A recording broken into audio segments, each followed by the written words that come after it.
sports, politics, life. 360 Document Solutions presents Kevin Keatsman Has Issues online at 360documentsolutions.com. Normally, I'll take a little pride in bringing you 8 to 10 to 12 different topics on a normal episode of KKHI, but we're calling this one 3 Big Things.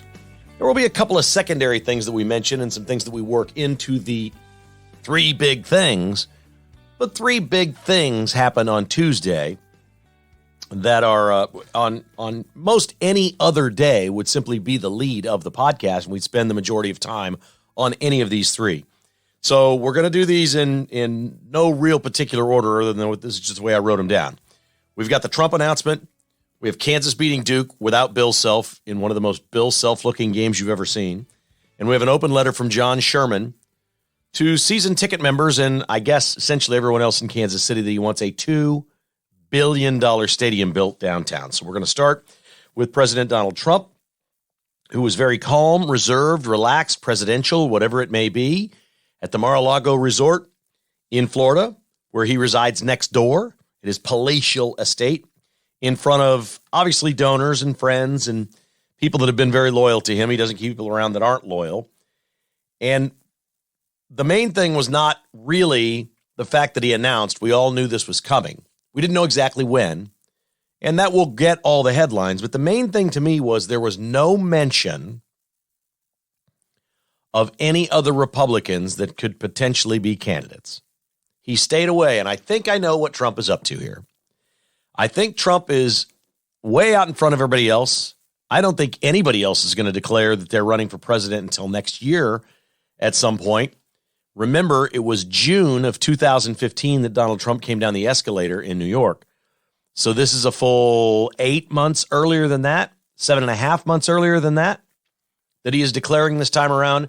Typically, you start to see candidates around March or so of next year after Congress gets settled, after the new government is installed, after everything shakes out from the midterm election. You'll start to see people say, hey, we're running, or they'll do speaking engagements in Iowa, or we've started an exploratory committee, and then they don't announce until somewhere later down the road.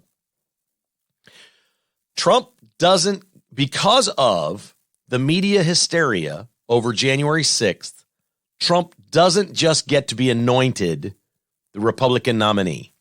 He doesn't. But let's just say the obvious stuff first. Mike Pence has got a book tour going on. He may run. Mike Pompeo lost, 50 pounds.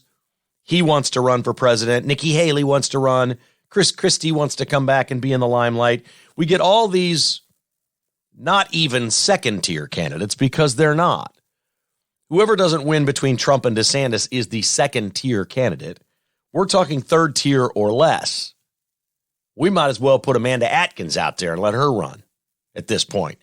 I don't get any of this. There is no reason for Trump to mention any of these people. The more people that get in, despite the fact that they will all say, Pence doesn't like Trump, Pompeo likes Trump, I think, but he's a little Trump light. Not sure he'll run against Trump. We'll see. Nikki Haley, I think she's got a decent relationship with Trump, but she wants to run. A lot of this is about being a candidate, making money off of it in the future, knowing you're not going to win. Chris Christie, certainly all of them. We have all these people that it's a complete waste of time. The more of them that do this, especially ones that don't want Trump in, the more that do that, the better chance he has of steamrolling through the primaries. Trump's votes are baked in. They ain't going anywhere. We know what they are. The question is, can Ron DeSantis get this thing down to a 2-person process where in every state that there's a primary, it's Trump or DeSantis and not these other people whittling away 5%, 6% here, 3% there. But if there's 6 of them, they may get 20, 25% of the vote, but they're not taking any votes from Trump. These will be anti-Trump voters that are not going to vote for Trump, spread it across the candidates, and it gets easier for Trump to win the nomination.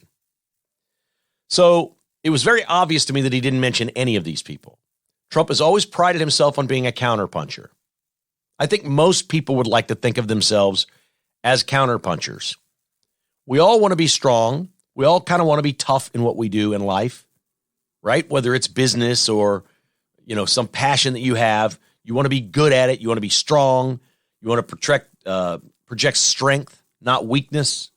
You want to be tough, but not mean and hurtful. All of those things. But we would all prefer to be known as a counterpuncher. Hey, that person took a shot at me first. Now watch me hit back. So this fits right into Trump's plan. He goes out front first and lets the field decide what they want to do. Now everybody knows Trump is in. There is no guesswork. There is no silver bullet here. He doesn't have cancer. There's nothing. Anything could have been possible over the last 2 years. Hey, he has a health problem. Hey, he's decided that, his financially, Trump resorts aren't doing as well as they once did. He's lost money by being president. Whatever it may be, there could have been a lot of reasons why he didn't run. But now he's in. And we got Trump light. We got the calm Trump. We got a phenomenal plan. Every word that you heard him say, if you watched this, every word you heard him say was ear candy. After 2 years of Joe Biden and the Democrats running everything in this country, everything he said sounded so good that you were immediately inspired that America can be fixed, that we can be great again. Don't make any mistake about it. Trump does have a record to run on.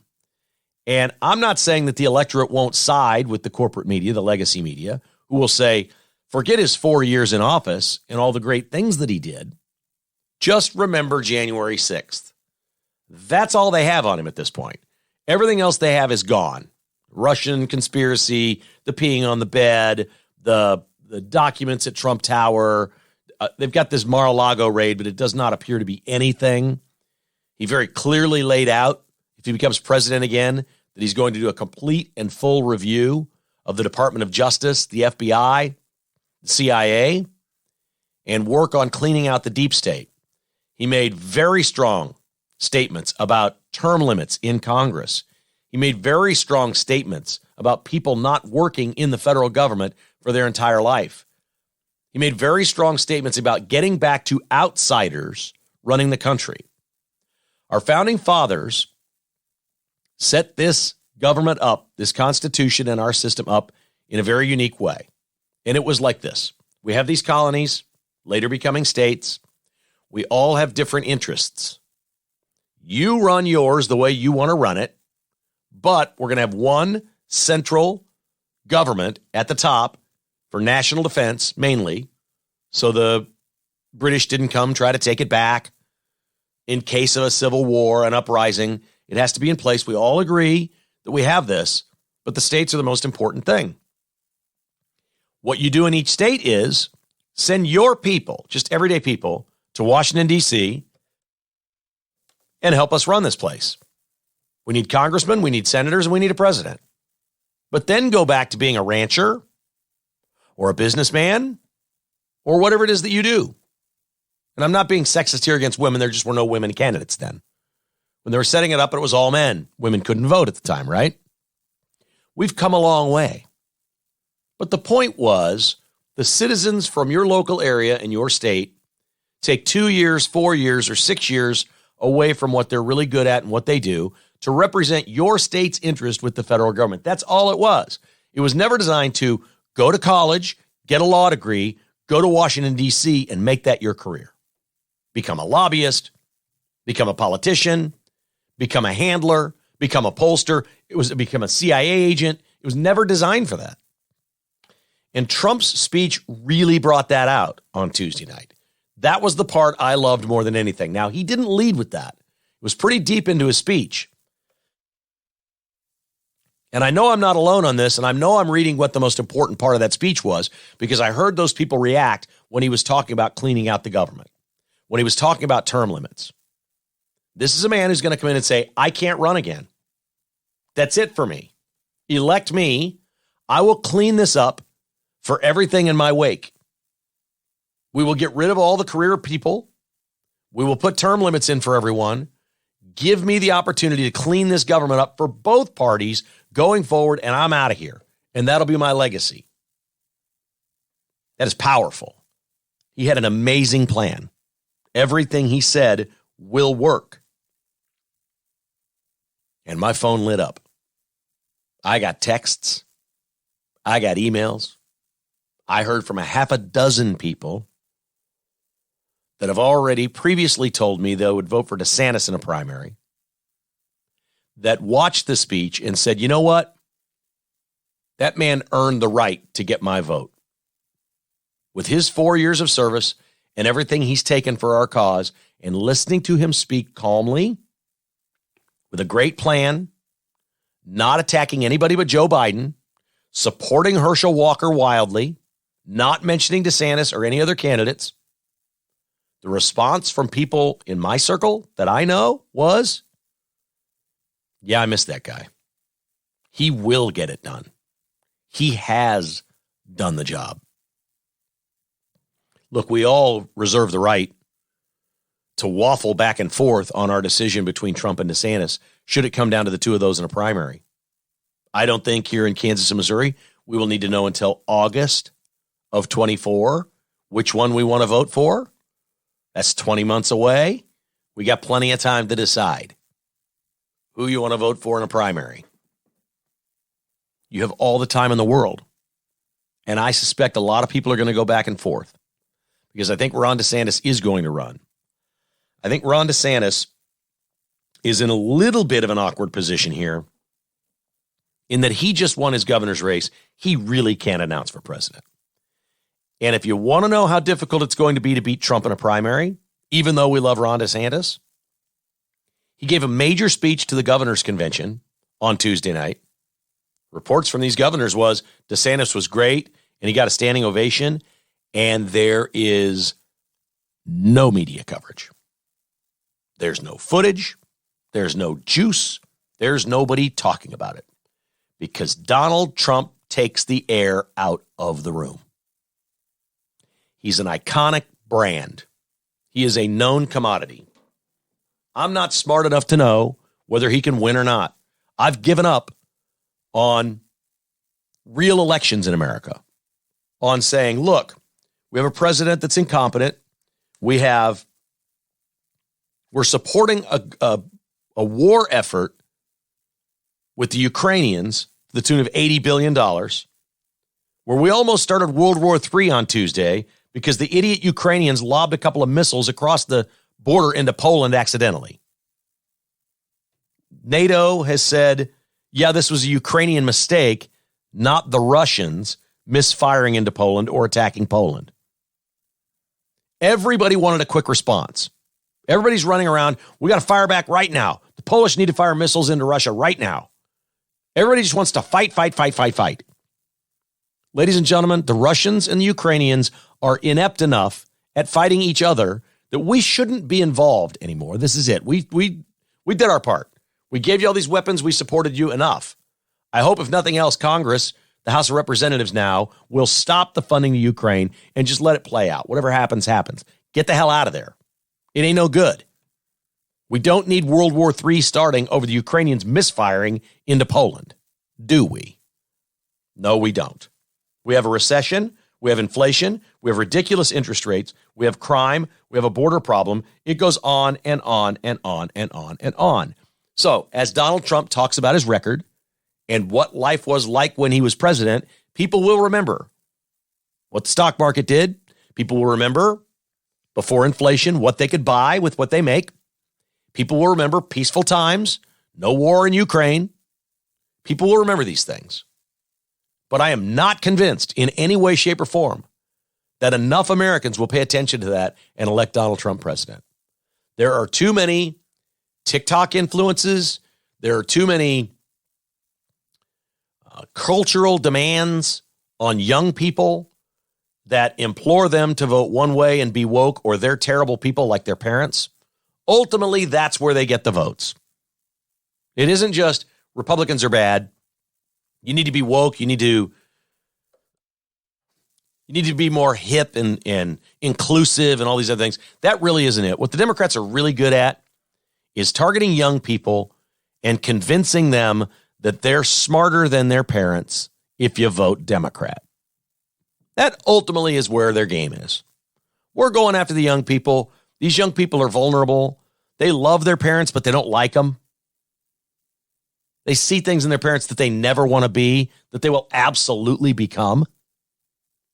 And the Democrats catch them. How often do you hear the Democrats talking about 18 to 30-year-olds? Well, there it is. Most 18 to 30-year-olds love their parents, but they don't really like them for everything they are. I'm never going to do that. I'm never going to do that. I was that way. I was never going to smoke. My parents were smokers. I'm never going to smoke. I'm not doing this. I'm not doing that. Never going to be like that. And most of the things that I said that about, I'm just like my dad. My dad didn't like traveling abroad much. I've never been to Europe. I kind of want to go play golf there. I do want to go play golf there. But I don't know. Seems like a lot of time away. Seems expensive. I'm getting cheaper as I get older. I got a million reasons not to. But mostly I look in the mirror and go, you know what? You've kind of become your dad. My mom would eventually go to Germany, where all our ancestors are from, with my sister. And she enjoyed it very much, but it was a one-time thing for her. That was after my dad had passed. We see things like that. This is what the Democrats prey on. Give me these young people. We'll convince them it's okay to love your parents, but good God, don't be like them. Vote for the Democrats. Can Trump get past that? Can he break through? Are there enough voters out there that remember times were better? I don't know. I don't have a crystal ball. I just think it would have been better if they had worked this out prior, decided, okay, Trump's running, DeSantis, I'm going to shake your hand, Trump. It's your time. I'll keep governing here in Florida and bide my time. I don't think DeSantis will do that. I think he will run. I think everybody believes Trump is beatable. We'll see. DeSantis is the only guy that can beat him. He's 32 years younger than Trump. His family looks like a postcard. But he didn't get any coverage on this Tuesday night. It was all Trump. And that's the hill DeSantis has to climb. It's going to be fascinating. I've softened on my stance that a primary is a bad thing. I don't think it is a bad thing. I think it's possible that Trump and DeSantis can do enough damage to each other that neither one can win. I think Trump will be a lot meaner to DeSantis than Biden will be if this thing gets close. I think that's troublesome because he's going to find an attack and hit in places that it will be more meaningful than slanted liberal media doing it. I think there's a lot of danger to that. But I also think there's some smart people that have been around politics a long time that say, look, if you go through a really tough primary and you come out the winner, the voters have decided. They've picked something they like, and that's what you take to the general election. I sort of tend to believe that unless we clean up the elections in the next 2 years, if we have the ability in Pennsylvania and Arizona and Georgia and all these other places to do ballot harvesting, drop boxes, mail in, and accept ballots days after the election, that the Republican, no matter who it is, has no chance. If it cannot be declared on election night, there will not be a Republican win in 2024. That's the bottom line. We now know that. The fact that we knew that in 2020 and didn't fix that by 2022 is astoundingly stupid on the part of Republicans everywhere. But it is on. And I actually am glad that I heard from so many of you that said very similar things. You know what? I missed that guy. Or you know what? He was a good president. He's earned the right to do this. But you saw him in that calm presidential way. And there is no reason for this man at any point to be bombastic or outrageous anywhere he goes now for at least a year and a half. I mean, this would be something that maybe in when's Super Tuesday, March of 24? Maybe by February or March of 24, if you've got somebody in a primary and it's close and you want to start attacking them, you can say some of your outrageous things. There is no reason for this man to do anything other than just be presidential. All he has to do everywhere he goes is act and look like the president that he was. Just go do it. Just be the president. You're going to get all the coverage now. You're getting it all. The Democrats can't wait to ignore Joe Biden. He's floundering. They want you. Okay? And get this. Start copying Biden. Don't take questions. When you do take questions, pull out your Biden list. Say, let me go to my Biden list here and pick my reporters. And then pick your hand. Oh, Fox News over here. Oh, there's Daily Caller. Here's Newsmax. Just do that. Just channel and copy Biden. Do it completely and utterly. Big, big, big story. Trump is in. KKHI is brought to you by bstock, bstock.net. Bstock is located at 14680 South Flaming Road in Olathe. Holiday season around the corner. A lot of folks like to get a new computer as a gift. They have laptops. They have all kinds of great gift ideas there. Tons of appliances as well. Brand new LG and Samsung appliances. But these Chromebooks are a wonderful gift idea. Maybe you have a high school student or a college student that would like one. Chromebooks are great little computers. $99 to $149 in stock at Bstock. Don't forget the televisions, all on sale. Great specials to come on all Sony TVs and any laptop with an 8th or 9th gen processor. Stay tuned for those big deals. Black Friday is early at bstock.net. It's on right now. Check it all out. They've got doorbusters. LG Smart UHD 50-inch TV, $299. $299 for a 50-inch LG UHD. Beautiful stuff. bstock.net. They'll ship it anywhere or visit them at 14680 South Flaming Road. It's Black Friday early. Window World, simply the best for less, the official windows of the Kansas City Chiefs. For a free analysis and estimate at your home, just call 816-799-0820. Anywhere in Kansas, Missouri, Iowa, it's Window World. One window or 100 windows. They also have doors and siding. Their sliding doors are excellent. Storm doors are great. They put siding on homes. Lifetime warranty on all American-made products. 0% interest available. WindowsKansasCity.com. It is Window World, simply the best for less. Advantage Termite and Pest Control. Online at AdvantageTPC.com. It's Advantage. It's easy. Advantage.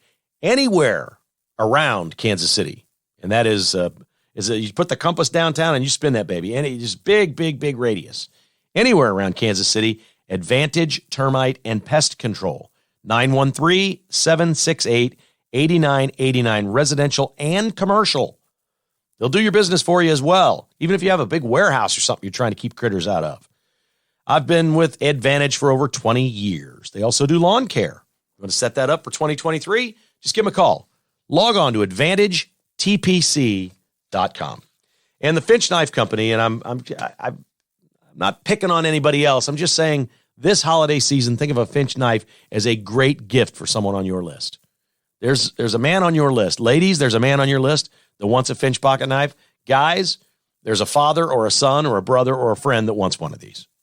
FinchKnifeCo.com. Born in Kansas City, every knife is designed here. They do 6 to 8 different design categories each year. They're all online at FinchKnifeCo.com. To see a selection of their pocket knives, you can visit Shields in Overland Park or the Bullet Hole.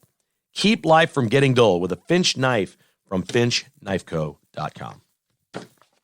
All right, next up on our 3 big things is a Kansas win over the Duke Blue Devils on Tuesday night. This is not March Madness. This is not even conference play. But I like this Champions Classic, and I've always liked it because it gives you a real peek at the athletes measuring up against other real athletes very early in the season, before teams are even coached very well. You know, you get into the Big 12 or you get into the ACC and you know your opponent so well. They know everything that you do. The games become, I guess, a little bit more of a coaching battle. Scouting matters, knowing personnel, defensive shifts, all kinds of things that you do. But this game, well, the first game was just, it's exactly what you thought it would be. The first game was exactly what you thought. Kentucky is overrated. They have tremendous athletes and they're undercoached. And in the end, Michigan State, which has fine players, was the better coached team on this night. And early in the season, that's a winner. Took 2 overtimes, but Michigan State did it, and it was a team they have no business beating. I'm not sure Michigan State really belongs in the Champions Classic anymore. I think there might be a better team to put in there. Gonzaga may be better. And there may be some other teams that would be a better 4th than Michigan State, but I get it. Coaches that set the thing up were all friends. Bill Self's basically it, right? And well, he wasn't there. So Calipari's the only one there. Coach K is gone. And if Izzo were out, if you move them out, then it's, these guys were all buddies. So it remains, they keep doing what they're doing. And then the Kansas game starts. And you're like, well, this is men against boys. I mean, immediately watching the game, you thought, here's an older Kansas team. Kansas, by the way, Bill Self, he's so highly praised for his game management, especially the last 2 minutes, and so many things that he does, recruiting, all the things that he does. What he very rarely gets credit for, because he always says the opposite, what he rarely gets credit for is having an older team. Last year's team was just as old as the Hills. I mean, these guys were old. Jalen Wilson has declared for the NBA draft twice and come back. Puts up 25 points in this game, 11 rebounds. The guy's an absolute stud. He doesn't belong in college. Bill Self keeps professional players in his program, and he is the best I've ever seen at this. And when you show up at the beginning of the year and you're immediately watching Kansas against Duke and you're going, wow, there's McCullough. He's a senior. He transferred from Texas Tech, a great player. Needs another year, so he's going to transfer from Tech to Kansas. Okay, that's what he does. So here's an old team. And we're seeing them led out on the floor. And yes, they sprinkle in a couple of guys off the bench that are freshmen, the big guys. We see some of that. No question. We see that. But here's McCullough and Wilson carrying the Jayhawks. And they get a lead, and you're like, ooh, they're up 11. Everything's great. And then the lead goes away, and you're like, they're turning it over too much. They're sprinkling some other guys out there that are younger. Norm Roberts is filling in for Bill Self. He made some sort of a comment after the game that Grady Dick was in the witness protection program. They couldn't find their star freshman in the second half. He threw him on the bench. Dick couldn't play any defense at all. To the bench he goes. He was contributing nothing offensively, and he sits, and he sits, and he sits because they didn't know where he was out on the floor. They couldn't figure out what he was doing. He's a freshman. That's not a knock. This is going to be one of your favorite players ever at the University of Kansas, Grady Dick. There is no question. He made some hoops last night that are sick. And you can't, I'm not trying to be, well, I'm just being honest. You can't watch him and go, holy smack, that was a white guy that did that? You can't. And then you see it and you're like, what? But there he goes. He can't stop. Duke came roaring back in the second half and took the lead. And they're up 5 points. Duke's up 5. There's 5 minutes to go, and Grady Dick could provide some offense, but his defense has been so bad, we can't put him out there. And then Norm Roberts puts him out there. And KU still gets stops, and Grady Dick goes crazy the last 2 minutes of the game. Makes 3 shots, a big three-pointer, massive, a ridiculous alley-oop, lay-in, and another bucket. Kansas goes on a 15-5 run. At the end of the game, their defense gets tougher and tougher and tougher and holds Duke to 5 points in the last 5 minutes. And KU pulls it out with a 15-5 run and beats Duke, which was inept the last few minutes of the game. And all I could say to myself was, it's the horses, not the jockey. Bill Self has gotten credit for about 500 wins just like the one last night. Oh, he's brilliant. Oh, he's great. Oh, his teams are so tough. They always play defense late. They always put somebody in who makes a big shot. They always win. Bill Self was not there. Let's give the man credit for his recruiting, his development of players, his empowering his players, even on a bad night, to step up and feel free to make the shot as Grady Dick did. He could have been pouting. He could have been lost. A lot of freshmen would have been on the bench because they can't play defense, sitting there watching, get thrown in the game at the end. My God, we need some points here. And so here comes Dick into the game. And so what? Pout, throw up a terrible shot, clank one off the back, hang your head. No. The kid goes out and wins the freaking game for Kansas. And Bill Self wasn't there. But you saw nothing but a Bill Self team at the end of that game last night. He didn't have to be there. Was Norm Roberts brilliant? Maybe it's just all baked into their DNA. Maybe it's the way they practice. Maybe it's what they know. Maybe it's the confidence they have that their coach believes in them. Maybe it's a lot of different things. What I know it is It just looks a hell of a lot like a Bill Self basketball team to me. And he ain't even there. It's the horses, not the jockey. And he's got another team. He's got a couple of young, big guys that will need to develop that showed a lot of promise defensively. This was a game where they just allowed them to play. They didn't call a lot of fouls, but it was the opposite of a Big 12 game. Kansas was the team that got called for the most fouls. Duke was the team that shot the most free throws. But Kansas' plan all night long was to just swat and slap and grab and mug everyone on Duke's team down low. Make them shoot from the outside, pound them down low, just drill them. And KU did. And it worked. And it did look like one of those games where you went, well, they can't call every foul. True. And there were some times that Duke hit Kansas, and you thought, well, that was a foul, and they didn't call anything. There was plenty of that in this game. But it worked out great for Kansas, and they look like they are just going to be a handful for everyone. The only real weakness was poor three-point shooting, but it's early in the year. Duke was terrible from three as well. The crazy part was, McCullough didn't have like the greatest night ever, but Kansas was 2 out of 20 from three until Grady Dick came in the game at the very end and hit their third three-pointer. His first, but their third. McCullough was 2 out of 4 from three. So the rest of the team was 0 for 16. You think they didn't rely on their old guys for 35 minutes of that game? Jalen Wilson and Kevin McCullough, they did, and it worked, and Kansas beats Duke, and they look terrific. I mentioned a couple small sidebars to our three big things. They're coming right up.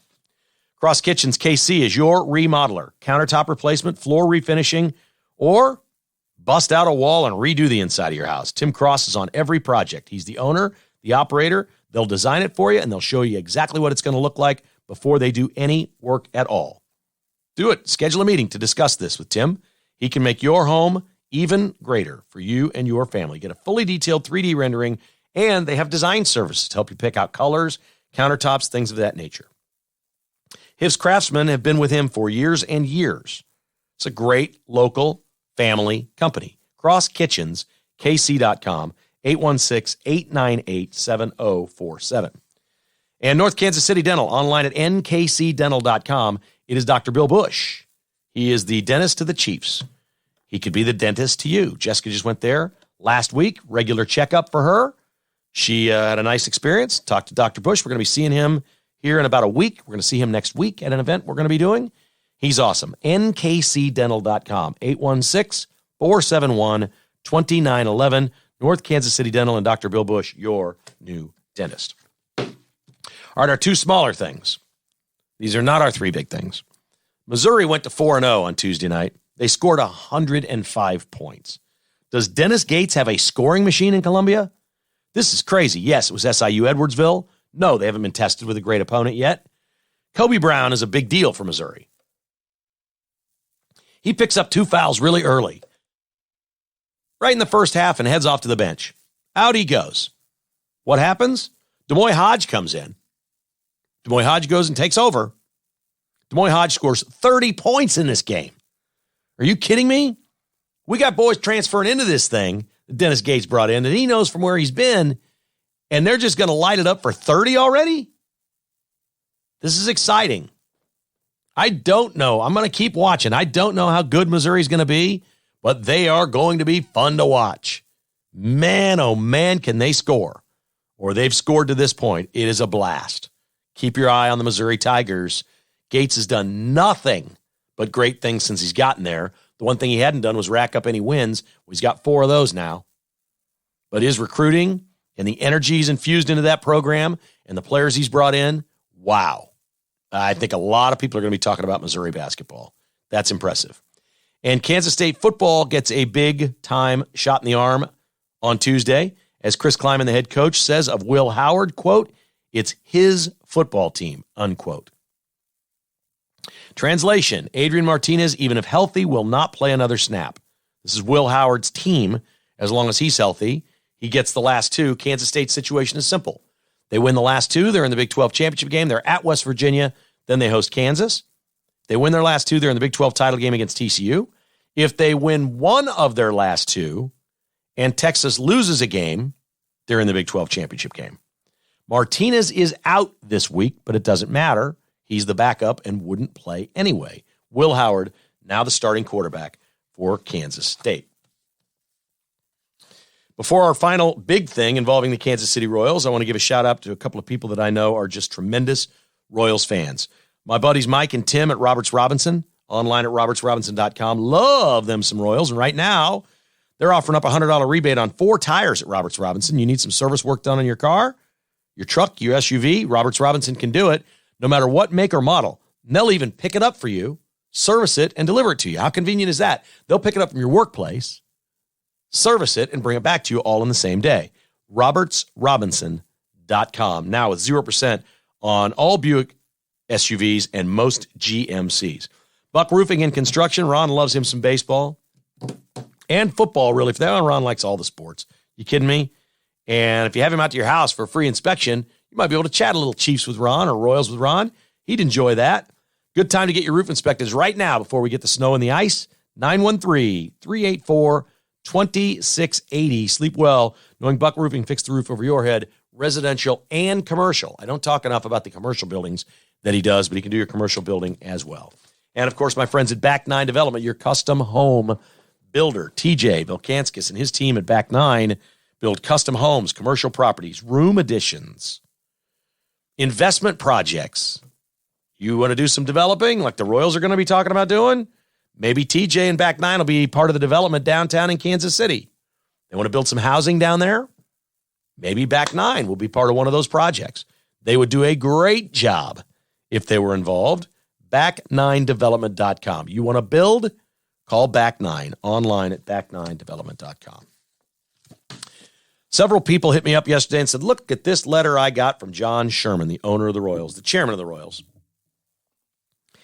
And it was interesting. There was a memo sent out to season ticket members, and it said, click here for the open letter. The open letter, I think, was sent elsewhere. It was obviously sent to politicians, to media outlets, things of that nature. The Royals wanted a lot of attention on this.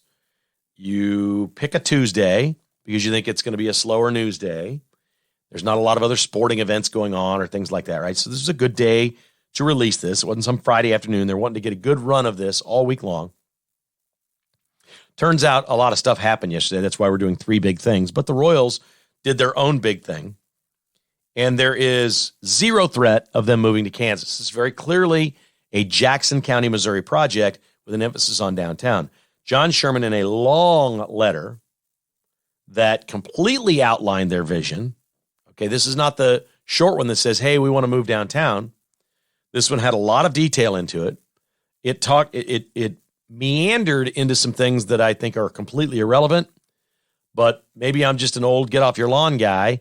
I think the Royals should stick to the Royals and what the Royals want to do and not try to play to the media, which they clearly did in this letter. Very early on, he says, Kansas City's on the move. We've got the NFL draft. We have women's soccer building a stadium. We have the World Cup coming and a new terminal at KCI. I'm like, okay, well, the media are going to eat that up. Quentin Lucas is going to love that. The politicians love all that.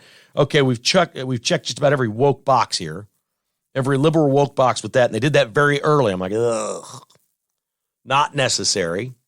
Make your pitch for a downtown ballpark, bring forth the plan, and let the people decide if they want in or not. It's no more complicated than that. The time to build a downtown baseball stadium was 15 years ago. The next best time to build a downtown baseball stadium is today. The third best time to build a downtown baseball stadium is 5 years from now. My God, with inflation? Wow. So Sherman writes this letter, says the Kauffman Stadium is old, but we're going to take the best of Kauffman Stadium and put it in our new stadium. We'll have a crown, but we won't have stupid crown vision. Crown Vision is the dumbest thing ever, okay? It's not an HD format. The thing is up and down. So the rendering shows a giant crown behind right field that looks kind of cool, that probably lights up, and it's just a crown. But then we have an actual state-of-the-art modern scoreboard in left field with a real Jumbotron that looks pretty darn cool, not going to lie.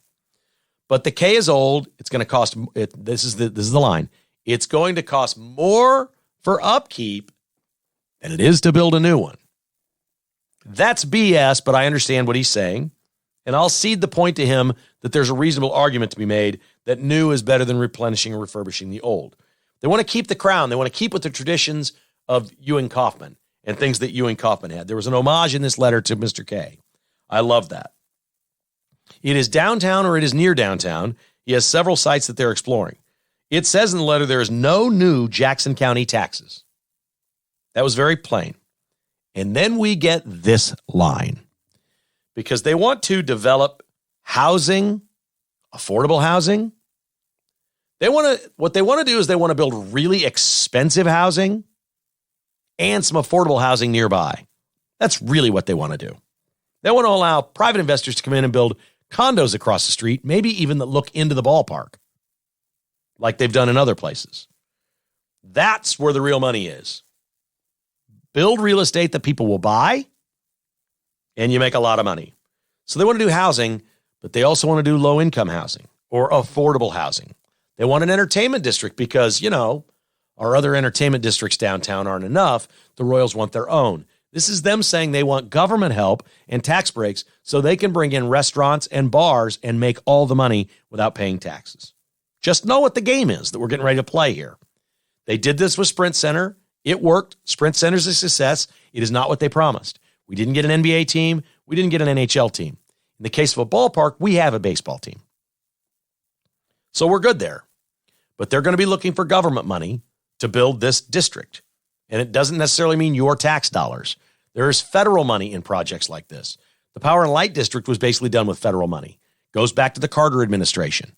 The Cordish Company is famous for doing this in downtowns everywhere. The Cordish Company uses federal funds in areas that are considered, quote, blighted. Okay, if they can find a spot where they build this ballpark and declare the area around it as blight, they get federal funds automatically to do this. It's basically tax breaks. As not so much as it's just cash. You just don't have to pay taxes and whatnot. And the feds are behind it. And they help you build it out. This is what they want to do. But it's got a $2 billion price tag right now, a public and private investment that if it's $2 billion today, by the time it's done, we got to be looking at $2.5 or $3 billion. And they put this line right smack dab in the middle of it when they said we want to go downtown, no new Jackson County taxes. It is public and private investment. We want to build housing. We want to build entertainment. We want a cool ballpark. But what we really want is, quote, and here it is. Oh, my God, here it is. This is how you do business in Kansas City with Mayor Q and Frank White and anybody in Washington, D.C., because all the Democrats are in control. This is how you get it done. And it makes me sick that you have to put this in there. I want you to think about what would the emphasis be of a ballpark? The emphasis to me would be on the fan experience and the community greater good of everyone that lives in the area. You'd have an opportunity maybe to open a business, be employed there, make some money, do whatever. There'd be opportunity for everybody. There's a lot of things that we could say the emphasis is on that. Mostly the emphasis is on the fan experience. This is going to be a better way to consume and enjoy Major League Baseball. You may go to a restaurant before you go to the game. You may stop in for a drink after the game. The Royals may start playing at 6 o'clock instead of 7 o'clock. They may do all these things. There's a lot of different, or switch up game times like crazy. But they put it in there. The emphasis, the key word here is emphasis. The emphasis of this project is, quote, on historically underrepresented members of our community. Really? I mean, I guess you got to play the game. The emphasis of this. So, in other words, you make your case, the stadium's falling apart, it's too expensive to keep, we need a new ballpark, we want all this other stuff. But wait, what we're really doing here, the emphasis here, the real reason we want any of this is for historically underrepresented members of our community. Well, which is it? Is this housing and urban development? Or is it a baseball team? I'm nitpicking. The word emphasis to me means something. The emphasis here is on entertainment. The emphasis should always be on entertainment. If you're asking for public funds for a ballpark and an entertainment village around it, the emphasis is on entertainment. I appreciate reaching out to and doing good things in a community with historically underrepresented members. I'm okay with that. That certainly is not the emphasis. Words matter. This is the country we live in now. This is how one side of everything dominates the conversation and gets everything they want, even if it's just stupid platitudes. And let's be honest, unless you're freaking brain dead, you know the emphasis of this project is not on historically underrepresented members of our community. That is a flat-out lie.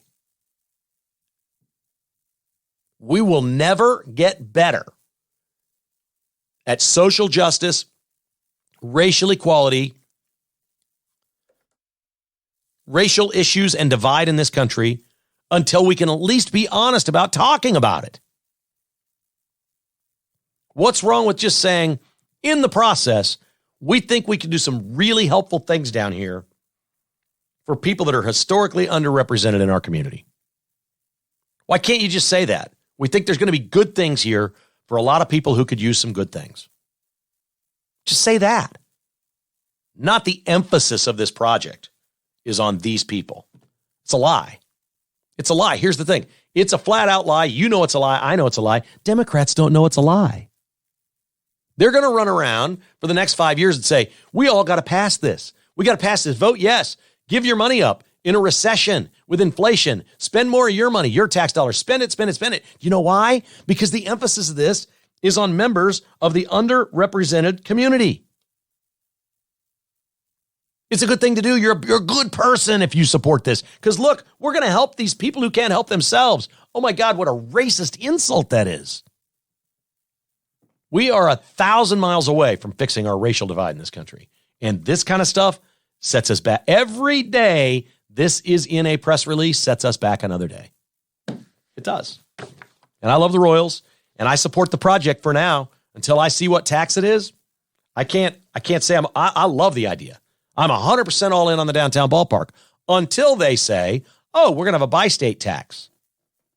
And it's going to be based on your property or your income or whatever. It's going to be a percentage. No, out.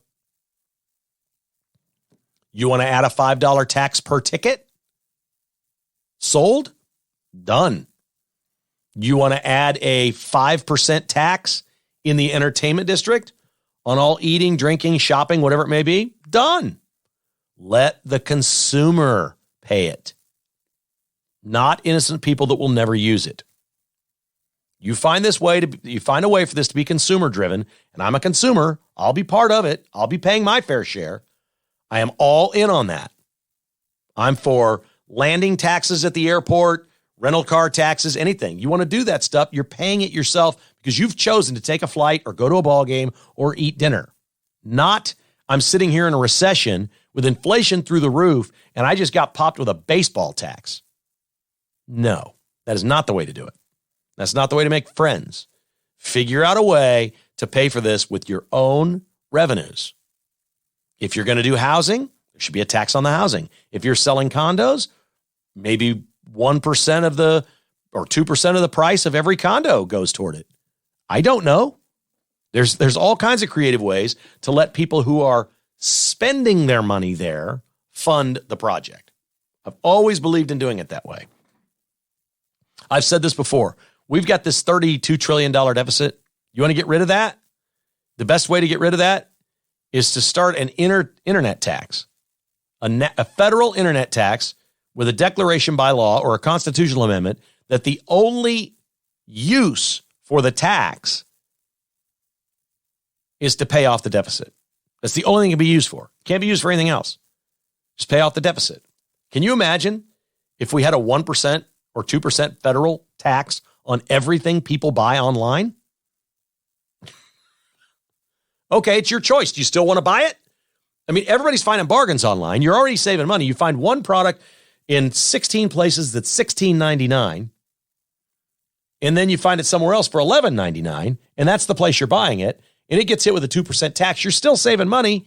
People just sit there and shop and buy the cheap stuff anyway. They find the lowest price everywhere on the internet. Let's hit it with a tax. But let's not put it in the general budget of the United States federal government. I don't have a problem per se with sales taxes. If the sales tax is too high, I'm not buying something. I'm just taking a break. If it's not a good time for me to be spending money, that's my choice. Taxing for income and owning property is insanity. Punishing people for doing well. Good luck to the Royals. I like the project. The rendering is pretty darn cool. As always, thanks for listening to KKHI. Sorry we didn't have as many topics today. We'll get back in the groove of the multi-topic podcast. We had 3 big things here on KKHI. The last big thing is please hit the subscribe button or like or follow wherever you listen to the podcast. Many of you still come up to me and say, I don't really know how to do that. Can you show me? I can, and I'm not a techie. It's not that hard. Somebody else can help you. Hit the darn thing and find somebody else and tell them about the podcast this holiday season. When you're sitting around arguing about politics at Thanksgiving, tell them about the podcast. Somebody at that table's on your side.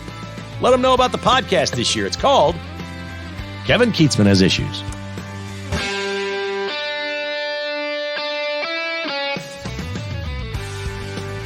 Thanks for listening to Kevin Keatsman Has Issues, presented by Roberts Robinson Chevrolet Buick GMC. To get exclusive patrons-only podcasts, receive a weekly newsletter, and attend in-person patrons-only parties, visit kkhasissues.com and become a patron today. This has been a production of Crooked Tail Media Incorporated.